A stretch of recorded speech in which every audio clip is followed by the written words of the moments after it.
ugly at all.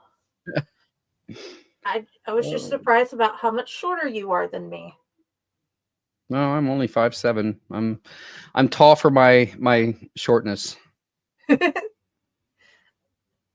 get to look down But on you and kiss you on the top of your head. So please continue. but don't be fooled by the fact that I may not look very tall because I am a rather stocky dude. Yes,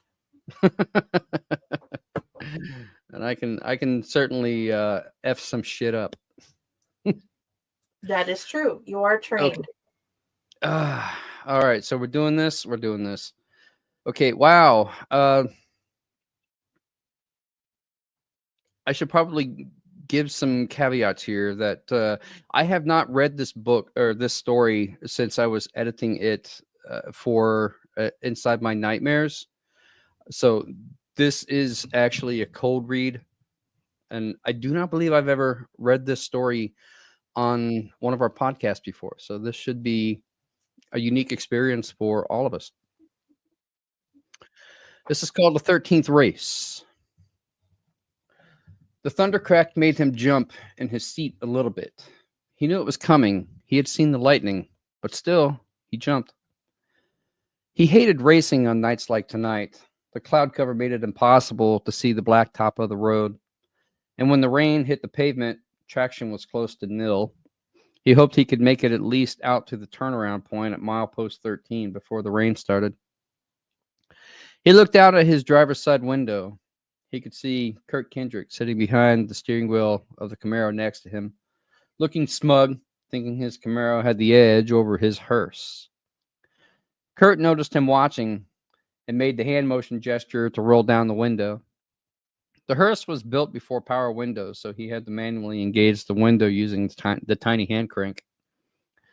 A brisk waft of cool air rushed in, doing nothing to calm his nerves. "You're going down, hearse boy," said Kurt, laughing, bouncing in his seat like an elated child. He rolled his eyes and said nothing, merely rolled the window back up, waited for the flag to drop. Outside the window, he could see Kurt. A crowd still gathered around the Camaro, wishing Kurt good luck. Kurt had always been the popular one. Though they had grown up in the same town together, they had never really been friends until both had gone off to college. They had bonded because they were from a small town, and Kurt's natural good looks and athletic prowess had made him immediately popular. He, on the other hand, was a stark contrast to Kurt's all-American looks. His features were gaunt and shallow. His dark eyes hinted at something more mysterious. He preferred the quiet, yet it was ever anything but quiet when Kurt was around. This had been somewhat helpful and often awkward when dealing in social gatherings. He was not winning any popularity contests, but Kurt had been his in with the popular crowd. His hearse, however, was the great equalizer. Behind its wheel, he felt empowered, unique from everyone else, and therefore popular in its own right. The hearse seemed to fit his physical image, his somber personality. His black hair matched his black t-shirt and faded black denim jeans. The hearse itself seemed to be an outward reflection of that, long and black, mysterious, slightly ominous. He loved the car. Before the race, each driver had the chance to inspect the other's car. This was a gentleman's race. No nitrous or installed implements that would give the car a boost. The race had to be won fair and square on the merit of the car's build and the driver's skill. And Kurt was a good driver, one of the best. Kurt's Camaro had the quick acceleration, but lacked the staying power for a distance race such as this one. But 12 out of 12 races, and no one had come close to beating his hearse. The thunder cracked again. Again he jumped. Again he had seen the lightning. He counted 1, 2, 3. 13 seconds. The storm was getting closer. This was no coincidence. He needed to do something to calm his nerves. The flag drop was imminent. The holder merely waiting for the opportune moment when the crowd was at its fullest. No rush. He switched on the CD player. Black summer 89, 6 dead, 2 suicides. God ain't here tonight, that chill rains down your spine. Spit on us, we'll spit on you. Devil's Point will bury you. Seraphim Shock. Ordinarily, he'd be all for it, but the lyrics did nothing to cheer his mood. He switched the music off. He looked down at the CD player, track 13. Another coincidence? It had been one of those days. However, he had no time to think about it. The flag was about to drop. John had no idea how long his alarm had been sounding. A heavy hand came smashing down on it, and the sound ceased. He looked at the time. It read 13:13. The digital clock was set for the 24-hour standard. John worked indoors and at odd hours, so he easily lost track of times. Sometimes he didn't know if it was day or night. The 24-hour standard helped him distinguish AM from PM. Unfortunately, shortly after 1 p.m. in the afternoon, he was late for work. He shrugged off the grogginess and made himself get up. Showered, shaved, and dressed in his usual black attire, black t-shirt, faded black jeans, John found himself walking through the back entrance of Schrodinger's funeral home, his place of employment. "You're late, Mr. Triska," rang the sing-songy voice of his overweight funeral director boss, Mr. Schrodinger. "Yes, sir. I know, sir. I'm sorry, sir. It won't happen again, sir." John spewed the phrase as he'd done many times before. Truth was, Mr. Schrodinger honestly didn't care about John's tardiness. John was absolutely the only person in the entire town who had responded to the help wanted ad, and despite his tardiness, was very good at his job. "Mrs. Kendrick has been in the waiting room for 45 minutes. She would like to set up funeral arrangements for her daughter. You knew the girl, didn't you?" "Yes, sir, I did. Sarah." "I figured as much. That's why I'm letting you deal with her. I figured it would help her to have someone who knew the girl be there for her." It was a good excuse, if not completely true. Mr. Schrodinger had once tried to have an affair with Miss Kendrick. The situation did not end well. They weren't entirely on speaking terms. He was the last person she'd want to see. "I'll take care of it," answered John. "Then once you're done with Mrs. Kendrick, go ahead and prepare the girl Sally for viewing." "Sarah," John corrected, but it was useless. Mr. Schrodinger was already 1 foot out the door. "I'm off to see Father Murphy about doing the eulogy. I'll be back later."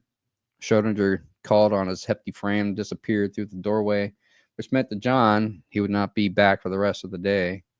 Mr. Schrodinger would take the opportunity to slip down to the pub to indulge in a few pints, then forget he had responsibilities and end up stumbling home. John wondered how long it would be before Mr. Schrodinger himself was on John's metal table. Mrs. Kendrick was red-faced when John entered the room, but she had for the moment ceased crying. "Mrs. Kendrick, I'm John Triska. Mr. Schrodinger asked me to take care of the arrangements with you." John sat down behind the large, expensive-looking wooden desk. Like so many other things in this funeral parlor, it too was a facade, something that Mr. Schrodinger had probably salvaged out of a dumpster somewhere and refurbished it. Underneath its expensive-looking mahogany-style exterior, it was cheap particle board. "You knew my daughter?" she asked. She dabbed at her eyes with a worn tissue. John handed her another from the box on the desk. "I did," answered John. Not well, though. I knew her brother, Kurt. I had seen her around. She seemed like a good kid." Mrs. Kendrick dabbed her eyes. "Oh, you know Kurt?" she asked. "Yes," said John. "We went to school together." "Oh, you're that John. Kurt's talked about you. He said you were a quiet type and kept to yourself a lot." Despite the years John had known Kurt, it occurred to him that this was the first time he had actually met Mrs. Kendrick. "Is that why you never came to dinner?" she asked. John was taken aback by the question. So far as he could recall, Kurt had never invited him to dinner. Regardless, she was probably right and would have declined the invitation anyway. "Yes, ma'am, I apologize for that. Kurt was a good friend." He tried to steer the topic back on track. "Do you mind telling me what happened?" At the question, Miss Kendrick choked up again, but then quickly regained control. "It was that damn street racing. I kept telling Kurt not to do it. I knew something like this was going to happen, and she was in the car when it did. And now she's gone, and Kurt's in the hospital. She was only 13. She started sobbing again. John stayed silent and gave her time to grieve. I understand completely, said John after the appropriate amount of time had passed. I'll tell you what, why don't you go home and get some rest? The details aren't necessary right now, and there will be plenty of time to work them out. I'll get back to you in a day or so, and we can work it out then. How does that sound? Often John found the best way to deal with the recently grieving was to put everything off until they were ready to deal with it. This was one of the things John liked about his job. The dead aren't going anywhere. Before Mrs. Kendrick really had a chance to reply, John was ushering her out the door, still sobbing. She would thank him later. Now left on his own, the place was quiet, just the way John liked it, silent and peaceful. Now he could focus on his work uninterrupted. The preparation room resembled a beauty salon more than a morgue. There were 6 cold storage lockers where the bodies were kept and a large metal table in the center of the room. But there were no fancy medical instruments such as one would find in a mortician's workspace. The wall opposite the storage lockers was lined with a large sink, a table with various types of makeup, long rack of clothes, and some other useful tools to help John perform his job. John went to the first storage locker. He opened it. A black body bag rests on the gurney inside.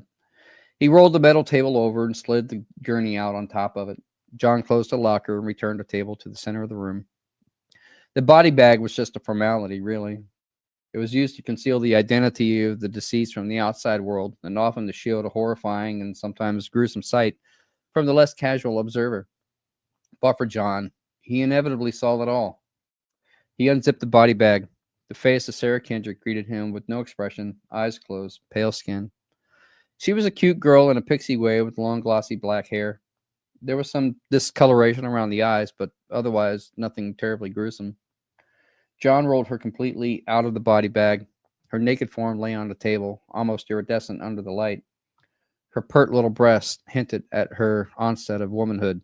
She was only 13. Dear Sarah, John spoke out loud, though not expecting a response. The dead were brutally silent. I did not know you all that well, but I remember you. Had I known you were in the car, I would have never raced your brother. He looked down at her as if expecting a response. There was none. Don't worry, though. I'll take good care of you. It's the least I can do. John set about his work. He examined the body for blemishes. Other than the discoloration around the eyes, there was only one on the back of the neck. The file had said her neck was broken in the crash. John picked up a ruler. 13 centimeters, he said. It was large enough to be noticeable. It would need to be covered. The irony of his job never ceased to amuse him. He was an underglorified beautician. His job was to make the dead look alive, as if they were merely sleeping, not deceased. This was easier on some than others. The gruesome cases where the victims had been burned or disfigured in some way presented more challenge. In a case like Sarah Kendrick, it was easy. Sometimes John had to deal with stitches and marks left over from autopsy if there had been one, but Sarah had not required an autopsy, so her natural beauty had been left intact. He washed her hair and hosed her body down, making sure to collect any particulates and set them aside in case the police decided to continue their investigation. He applied some toner around the eyes to counteract the discoloration and painted her lips with a burgundy red. It was already dark by the time John had finished his work. All that remained was to dress her in a suitable outfit for the burial. This would most likely be provided by Mrs. Kendrick when they made the arrangements. John delicately slid her back into the cold storage unit, and rather than the body bag, he had placed a clean white sheet over her. Good night, Sarah, he said to the storage unit. Again, the room was deathly quiet. John did not wait for a response that was not forthcoming. He had to get ready. It was almost time to race. Making sure the room was in meticulous order and all the surfaces and instruments were clean and sterilized, he turned out the light and let the door close behind him. The flag dropped just as another flash of lightning emblazoned the sky. As expected, the Camaro pulled ahead first, but he let it happen. He let it stay within a car length ahead and matched it move for move on the road, trying to stay within the draft. He could not see Kurt through the rear window of the Camaro in front of him, but he imagined Kurt still bouncing up and down on the seat, thinking he had the upper hand. The thunder crack made the windows rattle. The first drops of rain pelted his windshield. So much for making it to milepost 13. He flipped the wipers on. The beams from his headlights could now barely touch the rear bumper of the Camaro. The turnaround wouldn't be the deciding point in the race. He knew this. As another flash of lightning swept through the hearse, he noticed a shadow in the passenger seat. Quickly, he glanced over. It was a girl with glossy black hair and pale skin. There was some discoloration around the eyes. "Sarah," he said. The thunder cracked again, causing his hands to jerk slightly on the steering wheel of the hearse. He had to bring his attention back to the road. When he looked again, she was gone. John woke with a gasp. He was freezing, though he realized he was sweating. He jumped out of bed and ran into the bathroom, where he applied warm water to his face and toweled off. He sat back down on the bed, tried to get his breathing under control. Today was the funeral. John looked at the digital clock. 13:06. The viewing was at 2 p.m., immediately followed by the funeral. John was in no rush. In his experience, people typically showed up fashionably late to functions such as these. The first to arrive would only just now be getting there at the funeral home. Mr. Schrodinger could handle the guest until it was time to perform his duty of driving the casket to the ceremony. He had enough time. The arrangements had been made with Mrs. Kendrick days ago, and John had worked late last night to finish prepping Sarah's body. He had put her in the black dress that Mrs. Kendrick had provided, then styled her hair, touched up the makeup, and finally placed her gently into the casket the family had chosen. After his usual morning ritual and downing some Pop-Tarts, he made his way to the funeral home. Mr. Schrodinger was there putting on his act of feigned compassion, shaking hands all the time, subtly advertising his funeral services. "There is life after death," he would say, "and at Schrodinger's, we believe the dead truly come alive." John thought he needed to work on his sales pitch, but he said nothing. Schrodinger's was the only funeral parlor in town. People had no choice but to bring their business here. He stood quietly near the wall while the wait continued. Eventually, Mr. Schrodinger made his way over to him. "We need to get the casket loaded and get the procession moving," he said. "Yes, sir," said John, as Mr. Schrodinger helped to usher people out. John, along with a handful of pallbearers close to the family, picked up the casket and carried it through the parlor to the hearse waiting outside. The casket felt surprisingly heavy for a small girl. John knew the majority of the weight was in its construction and the type of wood and materials used. He never understood why people spent so much money on something that's only going to be buried anyway. Once the casket was loaded, John moved to the driver's side and slid in behind the wheel. Though it felt similar to his street racer, this one was by no means powerful enough to win a race. A hearse was meant to move slowly so people could see it, not souped up with a custom-built Hemi engine. John pulled out slowly, and the procession fell in behind him. The cemetery was only a short distance from the parlor. One could walk there in mere minutes, but John drove the requisite snail's pace for the appropriate dramatic effect. His foot felt like a steel weight on the gas pedal, begging to be let loose, but John resisted. There would be time for that later. After arriving to the cemetery, John and the pallbearers removed the casket from the hearse, and the procession stood around the open grave. Father Murphy began his eulogy. John stood next to Mr. Schrodinger, but he had heard these words many times before. He largely drowned them out as he scanned the audience. He counted 13 people, himself included. He had expected more, but that is the nature of funerals. John noticed Kurt was among them, sitting in a wheelchair, both his legs wrapped in casts. Kurt's face was pale, his expression grim. He seemed to be avoiding eye contact with anyone. As Father Murphy droned on, John noticed a figure standing off in the distance under a tree, bathed in shadow. John stepped away from the group to take a closer look. Approaching the tree, he could see it was the figure of a small girl. Even closer, he could see she had glossy black hair. Standing next to her finally, he saw the discoloration around her eyes. "Sarah?" The apparition looked up at John, her mouth open as if about to say something, but just then John heard his name called from behind him. John turned to look. Kurt was rolling toward him.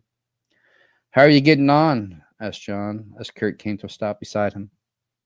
"I can deal with the physical pain," Kurt said, "but losing her, I don't know." "I'm sorry, Kurt," said John. "If I had known she was in the car, I wouldn't have taken the race. I'm not blaming you, John. She jumped in just before the flag drop. I didn't have time to think. I just reacted. I should have forfeited the race. I should have made her get out. How long does the doctor say before you're out? John tried to change the subject, indicating the cast on both of Kurt's legs. 13 weeks, Kurt replied. Mom cries every night. It's hard for her having to take care of me and all. She doesn't know it was me you were racing.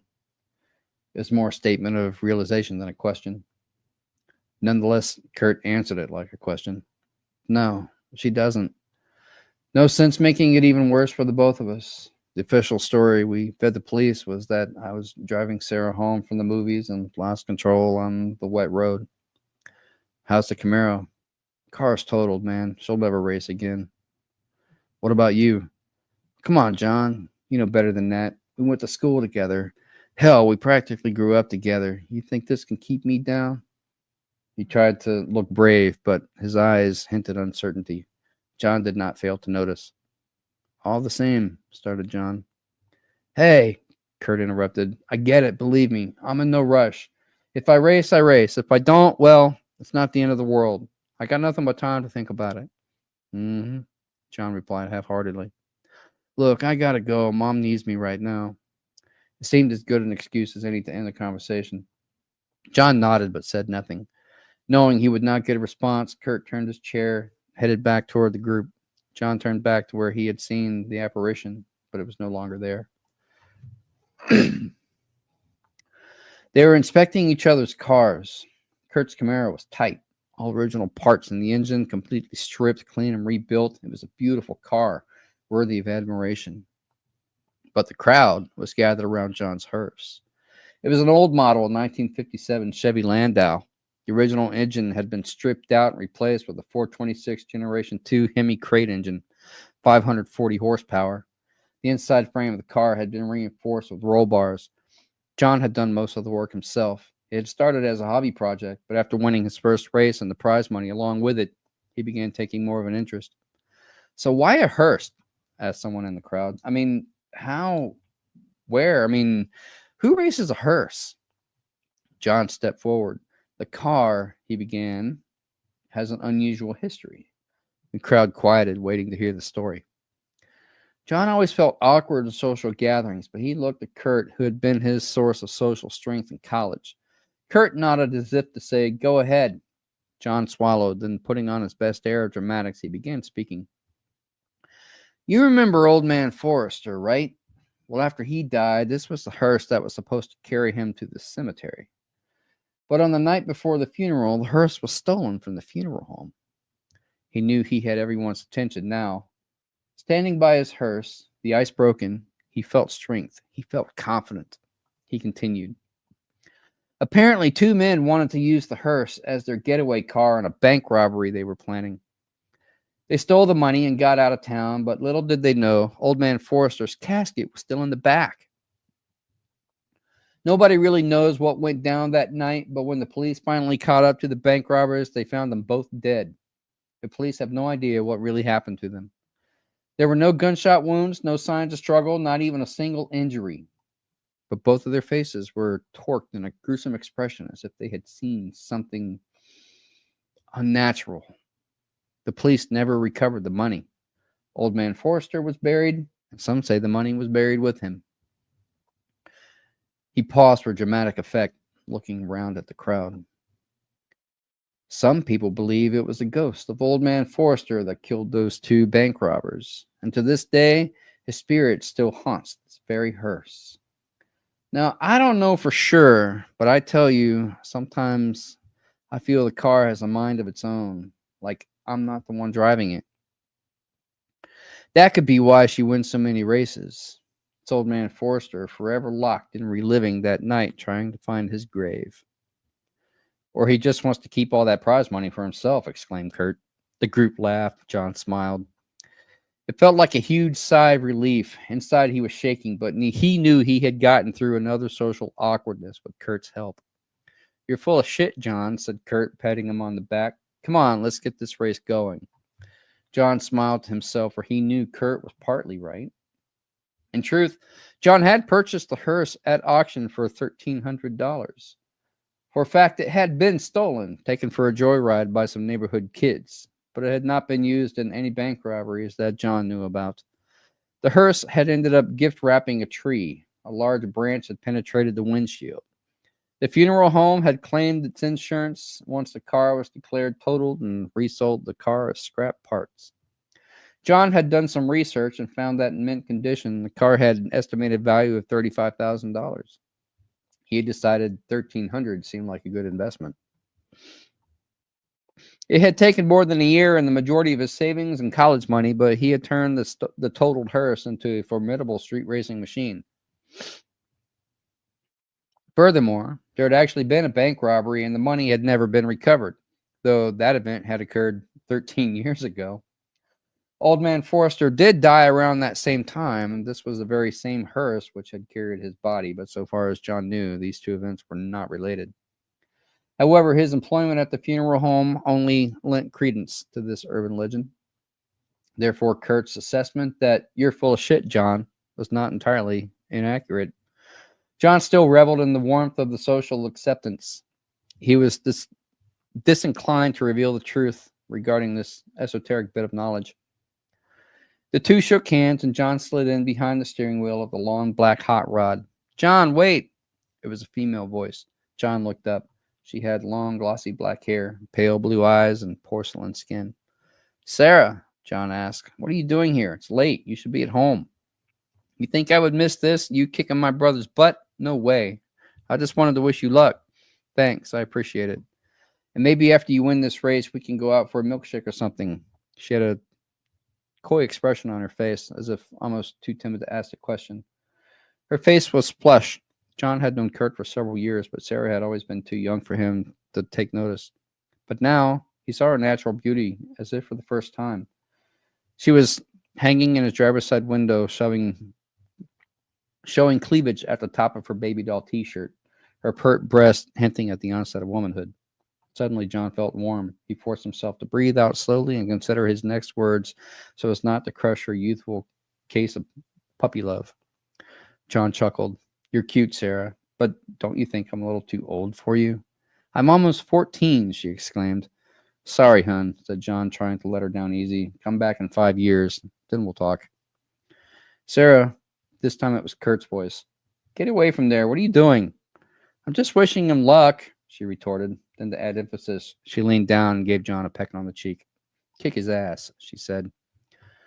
The time immediately following a funeral always seemed an awkward one to John.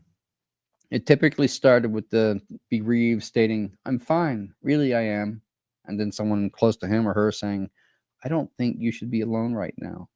This inevitably led to a small gathering of people at the house of the bereaved socializing and telling stories over peach cobbler and copious amounts of alcohol. John was not much of a drinking man, but he did enjoy peach cobbler, and somehow there seemed to be far more people at the gathering than had actually shown up at the funeral. John felt no real desire to socialize. He was there primarily to lend support to Kurt, who was putting on his best effort to be sociable, when it was clear to John Kurt would rather be anywhere but here. Stepping in, John took the handles of Kurt's wheelchair and said, "Let's get some fresh air." He wheeled him through the crowd and out the door to the back porch, then helped guide the chair down the steps carefully into the backyard. Once they were far enough away and hidden under the cover of a maple tree, John said, "Thanks for that. I don't know much more I could have taken." "Don't mention it," said John. The two sat there like that until the crowd began to thin out. Neither really wanted to speak, and both felt that was perfectly fine. It took some time for the people to disperse, and John had to return to the hearse to the funeral parlor. But after Kurt forced him to take home several helpings of peach cobbler, he finally managed to return the hearse. However, instead of going straight home, John found himself once again at the cemetery. It was a clear night with a slight chill in the air. John didn't know what it was that had brought him back to her gravesite. It was silent and peaceful, just the way he liked it. He sat down underneath the tree where he had previously seen her apparition. He pulled his jacket tighter around him to counteract the cold. It wasn't long before he felt her presence. "Sarah," he said. He did not look at her directly. He knew she was there. The apparition materialized next to him, as if stepping out of a shadow. She sat down next to him. She laid her head on his shoulder. There was no physical sensation to this simple act, yet John felt it regardless. He said nothing, just breathed in, released a huge sigh. The night was quiet, as if all movement had stopped, just the chill and the thinness of the air and her head on his shoulder. John closed his eyes and leaned back against the tree. He felt a knot inside, an unusual sensation he hadn't felt before. In that moment, John felt incredible guilt. That was it. The knot he felt was guilt over Sarah's death. He felt responsible. Just then, a wash of warmth flowed over him, enveloping that knot. He opened his eyes. Sarah had laid her hand on top of his. The warmth spread through his body. It felt inviting, comfortable. He let it engulf him as he once again closed his eyes and melted into the tree. He was back in the race, but something seemed odd. He was not in his hearse. John looked and saw Kurt sitting next to him in the driver's seat. He was in the passenger seat of the Camaro. He looked down at his hands. They were small and feminine. He saw his reflection in the rearview mirror. Sarah's face gazed back at him. And suddenly, through the windshield, an apparition appeared in the road directly in front of the car. It was a girl with glossy black hair and discoloration around the eyes. John was startled and yelled, "Look out!" He tried to grab the wheel. Kurt resisted by jerking the wheel to the left, and the Camaro fishtailed. And then suddenly, gravity was absent. Like watching a slow-motion movie, John watched as the vehicle flipped and rolled. He felt his head slam off the passenger window. Then everything went black. When his vision returned, John found himself in an unfamiliar place. The sound of a female's piercing scream slicing through his brain. He put his hands up to drown the noise out. They were small, feminine hands. Suddenly, he found himself rushing into the bathroom, lurching over the toilet. Nothing came out. Looking in the mirror, he saw Sarah's reflection. Her glossy black hair was a mess, her features sunken and bags under her eyes. He watched as the reflection reached into the medicine cabinet and pulled out a vial of pills and choked down a handful. Slowly, the images began to fade until John was once again engulfed in blackness. He opened his eyes. Sarah was still there, her hand on his. The knot John had felt had disappeared. Though there was no physical touch of the hand, John brought the dainty hand up and kissed the back of it. Sarah smiled. The two sat there like that, together, not moving, until the first rays of sunshine began to peek over the distant horizon. John checked his watch. 4 a.m. It had been 13 hours since her funeral. "I get it now," said John softly. With that, Sarah's apparition disappeared. Milepost 13 was on a wide open stretch of road, lined on one side by a wooded area and the other by a large open field surrounded by barbed wire fence. Just past Milepost 13 lay a sharp curve that overlooked a large lake. For that reason, the milepost was the ideal turnaround point for street racing. Some of the riskier street racers would challenge their rivals to a game of chicken to see who could come closest to the edge of the curve without going into the lake. And of course, some of the riskier street racers had failed in that regard, meeting a watery end to their racing career, if not their lives. After pulling so many cars out of the lake, the city finally put up pylons as a deterrent. On a normal sunny day, this was a nice stretch of road to drive at a leisurely pace. But on rainy nights like tonight, the curve and the lake beyond was practically invisible. Only the riskiest of the street racers would even attempt racing on a night like tonight. Unfortunately, John was one of them. By winning 12 races in a row, he had built up a bit of a reputation. If he hadn't thought he could make it to the milepost and turn around before the rain started, he might not have taken the race. But now, with the rain driving against his windshield and the taillights of the Camaro disappearing in front of him, he was past the point of no return. Biting his bottom lip, he gunned it. With a heaving shake, the hearse jumped forward. The Camaro had disappeared completely against the night. Very briefly, out of the corner of his eye, John saw the milepost, its reflective numbers dimly claiming 13 in the beam of his headlights. And in that quick glance, John also saw something else completely unexpected. Directly in front of him in the road was a figure. It was a man wearing a black t-shirt, faded black denim jeans. The rain had slicked his black hair back down on his head, giving his face a skull-like appearance. But the most startling feature of all was the gaping hole where the chest should have been. It was only a brief glimpse that John had, but something registered in his mind. The figure looked strikingly familiar. It disappeared just as quickly as it had manifested. The apparition startled John, and without thinking, he quickly reacted to the ghostly image. He yanked the wheel to the right, trying to miss whatever it had been, but on the wet, slippery blacktop, the car fishtailed, spinning a complete circle. He felt the left back end connect with something hard, and out of his driver's side window, he briefly saw a glimpse of the Camaro careening off the road toward the open field. He lost sight of the car as the hearse continued its spin. John fought to maintain control, but the tires had little traction on the wet pavement. Sensing the curve ahead, he slammed the brake pedal, but the car's momentum kept it going forward, skidding off the side of the road directly toward the wooded area. Ahead of him, the headlights outlined a very large tree, a massive tree branch like a giant skeletal arm reaching through his windshield, reaching for his heart. John opened his eyes. He felt an iron taste in his mouth. It was warm and liquid. His brain sent a nerve impulse to his arms, but there was no response. He couldn't move. As his vision began to reclaim its clarity, John saw the windshield covered in a spiderweb of cracks and broken glass. The tree branch had broken through, protruding inside the car. John looked down. The branch had not stopped with the windshield. If he could have felt pain at that moment, he might have cried out, but all he could do was stare down at where his chest cavity had exposed, ripped open by wooden tendrils. He became vaguely aware of a voice. "John! John!"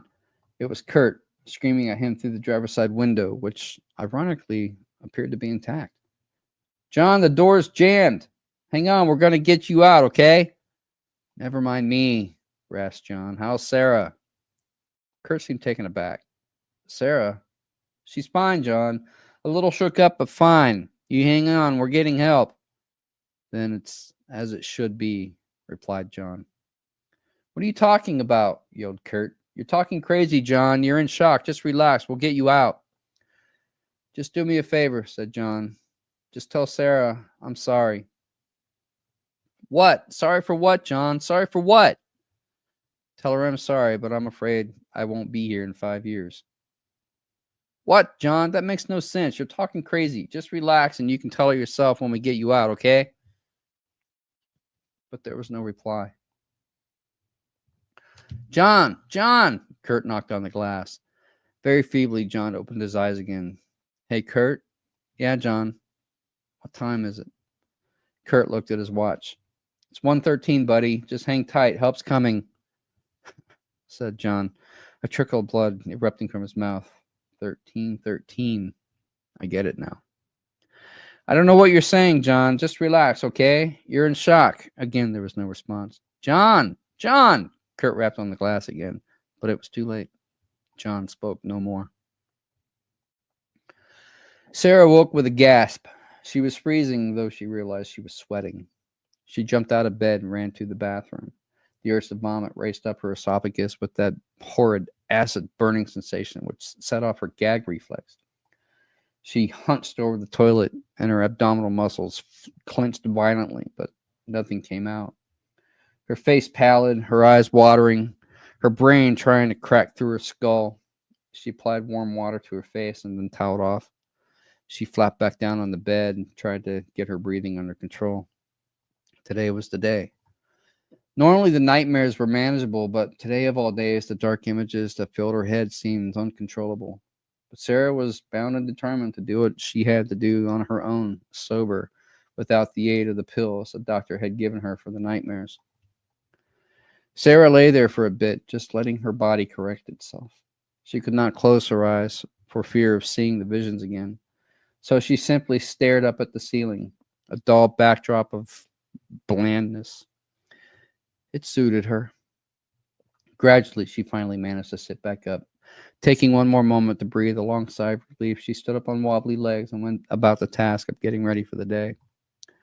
Standing in front of the bathroom mirror, Sarah took stock of her appearance. Her face was still pale, and there were slight bags under her eyes due to lack of sleep. She grimaced, making her sunken features look even more skull-like. It was nothing that some makeup could not fix. Sarah brushed out her long, glossy black hair and then applied a dark eyeshadow and burgundy red lipstick. Then she went to the closet and picked out a respectable black dress. Sarah stood in her underwear, holding the dress out in front of her arm's length, inspecting it. It reminded her of the last time she had worn it, and it was a day not unlike today. In fact, it had been the day the nightmares had begun.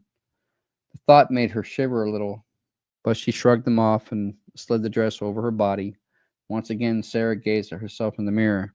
Satisfied that she now looked somewhat more human, she shut out the light. Sarah looked at the digital clock. 13:13. Make a wish, she said out loud to herself. Sarah stood at the gravestone. It was a clear sunny day with a brisk breeze. She was the only one in the cemetery. Hello, John, she said. I'm here. The cemetery was quiet, devoid of any noise, not even birds or crickets. Sarah couldn't even hear the leaves as they rustled in the trees when the wind blew. I remember, John, continued Sarah, unfazed.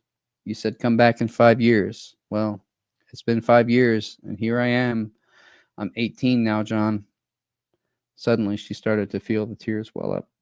She choked back a sob and made herself continue. I'm 18 now, and where are you? You're not here. Sarah held it back no more. She fell to her knees and covered her face with her hands. She let the tears flow. As she cried, the images of that night came pouring back, all the nightmares from the last 5 years breaking down the floodgates in her mind, images of the funeral, images of her brother with John as they pulled around together, images of John himself as she had watched him from a distance while he worked on his hearse. She remembered thinking how cool it was that he had a hearse and that he raced it. She remembered all the times she had wanted to say something to him, to profess her undying love for him, but even then she had known it was childish puppy love. She had been too scared. Secretly, she had hoped that when she got older, John would start to notice her on his own. Those torrential thoughts flowed with the tears, a powerful rushing river of emotion finally let loose with no barriers holding them back. 5 years of pent-up despair, of trying to act normal in public, of trying to pretend that she really was okay, now given free rein to bombard her mind with countless terrifying thoughts and images. She saw the accident as if with witnessing it from an omniscient third-person point of view. The rain did not obstruct her vision as the hearse careened on the road, slamming into the Camaro, causing it to veer off into the open field and getting entangled in the barbed wire fence where it came to a stop. Then the hearse heading for a straight-on collision with a massive old tree. Sarah could not help but watch as the huge tree limb penetrated the windshield. She could practically hear the flesh ripping and the ribs cracking as the tendrils of the branch opened the chest cavity. Sarah saw the look on John's face as all this was happening. But it was not fear she saw. He seemed at peace. He was practically smiling. In her omniscient reverie, she could see his eyes, and there was something there, something hidden behind them. Sarah shifted her point of view closer to his eyes, until she found herself falling into them. She saw what he saw. She saw John at the funeral home. A body was laid out on the cold metal table. It had long, black, glossy hair, a pale complexion, and discoloration around the eyes. Sarah saw herself. She saw the accident as John had seen it, the hearse losing control on the road, careening into the Camaro. But it was the Camaro which veered off toward the wooded area. Kurt violently whipped the steering wheel to the left, and the car's momentum caused it to flip and roll, coming to rest on its roof. A massive tree branch pinned the car down. She watched as the driver's side door was crushed in by the branch, and hearing Kurt cry out in pain at the impact, she watched as her head whipped and slammed off her passenger side window. Suddenly, everything went black. Finally, she understood. The tears had run out. Her body had stopped heaving. Now she was cold. She hugged her arms tight around her. With one hand, Sarah wiped away the last of the tears. Thank you, John, she said finally. John watched as she sat under the tree looking down at the gravestone. She was balled into herself, trying to keep warm against the oncoming cold. He sat down next to her. He knew she could not see him or hear him, but John placed an arm around her. Suddenly, she smiled. She relaxed. "Hi, John," said Sarah. She didn't turn to look, just kept staring straight ahead at the gravestone. "I knew you'd come." The two sat there like that together. She was warmed by his touch. Neither of them spoke. The sun began to set. The twilight colors displayed a beautiful aura in the sky behind the gravestone. "I've got to go now, John," she said, "but I will be back soon. I promise." Sarah stood to leave. John watched as she closed her eyes and said a small prayer. Then quietly, she walked off down the hill, past the gravestone, toward the sunset. The cemetery was silent and peaceful, just the way John liked it.